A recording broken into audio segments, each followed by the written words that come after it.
পশ্চিম মুহুরীপুর এলাকায় একই বাড়ি থেকে উদ্ধার 3 জনের মৃতদেহ।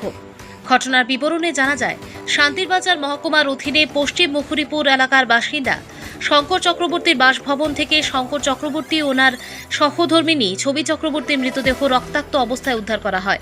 অপরদিকে একই ঘরে শঙ্কর চক্রবর্তীর ছেলে কৃষ্ণ চক্রবর্তীর মৃতদেহ ঝুলন্ত অবস্থায় উদ্ধার করা হয়। লোক গুঞ্জনে শোনা যাচ্ছে ছেলে মা ও বাবাকে হত্যা করে নিজে আত্মঘাতী হয়েছে। তবে এই মৃত্যুকাণ্ড নিয়ে রয়েছে ধোঁয়াশা। ঘটনার খবর পেয়ে ঘটনাস্থলে উপস্থিত হয় বাইখুড়া থানা, বিলুনিয়া থানার পুলিশ সহ দক্ষিণ জেলার অতিরিক্ত পুলিশ সুপার। এই হত্যাকাণ্ড নিয়ে সংবাদ মাধ্যমের সামনে জানাতে গিয়ে শঙ্কর চক্রবর্তীর অপর ছেলে মিঠুন চক্রবর্তী জানান, ওর ভাই কৃষ্ণ চক্রবর্তী একটি বেসরকারি কোম্পানিতে কাজ করে। সে অন্যান্য দিনের ন্যায় কাজে গিয়েছিল, কিন্তু আজ তাড়াতাড়ি কাজ সেরে ফিরে এসেছে। বাড়িতে ফিরে এসে মিঠুন চক্রবর্তীকে বলে ওর বাবাকে ডেকে এনে স্নান করানোর জন্য এবং সকলে যাতে স্নান করে নেন। স্নান করে বাইরে বের হবে বলে জানান। পরবর্তী সময় সকলে স্নান সারলে মিঠুন চক্রবর্তীকে ওর কাকার বাড়িতে লকারের চাবি আনতে পাঠায়। পরবর্তী সময় মিঠুন চক্রবর্তী চাবি আনতে গিয়ে ভাই ও মাকে ফোন করে ফোনে না পেয়ে বাড়িতে ফিরে আসে। বাড়িতে এসে দেখতে পায় ঘরের দরজা জানালা লাগানো। মিঠুন চক্রবর্তী সকলকে অনেক ডাকাডাকি করে না পেয়ে বাড়ির পেছন দিক দিয়ে জানালা দিয়ে দেখতে পায় তার ভাই কৃষ্ণ চক্রবর্তী ঝুলন্ত অবস্থায় রয়েছে। ভাইকে বাঁচাতে গিয়ে দেখতে পায় তার মায়ের গলা কাটা রক্তাক্ত অবস্থায় পড়ে রয়েছে। পিতার মাথায় আঘাত করা অবস্থায় রয়েছে। মা ও বাবা রক্তাক্ত অবস্থায় মাটিতে লুটিয়ে রয়েছে ও ভাই ঝুলন্ত অবস্থায় রয়েছে। এই অস্বাভাবিক মৃত্যু নিয়ে মিঠুন চক্রবর্তী জানান, তার ভাই কৃষ্ণ চক্রবর্তী একটি মেয়েকে ভালোবাসতো এবং তাকে কোর্ট ম্যারেজ করেছে। এই নিয়ে ছেলের বাড়ির লোকজনেরা সবকিছু মেনে নিয়েছে, কিন্তু মেয়ের বাড়ি থেকে এই বিয়ে মেনে নিতে পারছে না বলে জানা যায়। এই অস্বাভাবিক মৃত্যুর পেছনে মেয়ের বাড়ির লোকজনদের দায়ী করছে মিঠুন চক্রবর্তী। মিঠুন চক্রবর্তী জানান, তার পরিবারে কোনো প্রকার অশান্তি ছিল না। পুলিশের তদন্তক্রমে মৃত্যুর আসল রহস্য এখন দেখার বিষয়। মৃত্যুর আসল রহস্য উন্মোচনে পুলিশ কী প্রকার পদক্ষেপ গ্রহণ করে। ভাইয়ের নাম কি? কৃষ্ণ চক্রবর্তী। মানে হে নিজেও আত্মহত্যা করছে আর বাবা আর মারে মারছে? বাবা মারে মারছে, হ্যাঁ। এ নিজেও আত্মহত্যা করছে। মানে কি লিগে এমন এই ঘটনাটা? আপনারা কয় ভাই কবন? আমরা 2 ভাই। হ্যাঁ। এই হে কি কাজ করে?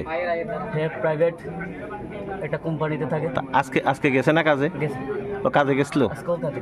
আচ্ছা, তো ঘটনাটা কি আছিল? ঘটনাটা প্রত্যেক দিনের মতো আজকেও কাজে গেছে। যাওয়ার পরে হে 11টা থেকে 11:30টার মধ্যে আবার আয়া পড়ছে। আচ্ছা। আওয়ার পরে আমিও জিজ্ঞেস করছি, মাও জিজ্ঞেস করছে দেখ তোর কি শরীর ভালো না নাকি। আচ্ছা। ভাই কইতেছে না, শরীর বেশি ভালো না, এদিকে আয় পড়ছে। এর মধ্যে মারেও কইতেছে স্নান করানোর লাগে। আমারও কইছে বাবা তো স্ট্রোকের রুগী, পাশের বাড়িতেও যায় বইয়ে বা ওইদিকে যাইও বইয়ে। যাওয়ার পরে তো আমারে কইছে বাবারও ডাক দিয়ে আনতাম। আচ্ছা। বাবারও ডাক দিয়ে আনছি। হ্যাঁ। আনানোর পরে কইতাছে যে বাবারে স্নান করাইয়া দে, তুইও স্নান কর। আপনারা কইছে? ওই আমরা সবাই বাইরে যাবো, বাইরে আচ্ছা ঘুরতে যাবে কইছে? এলিগে স্নান করাইছে যে? আচ্ছা, ঘুরতে যাবে। হ্যাঁ।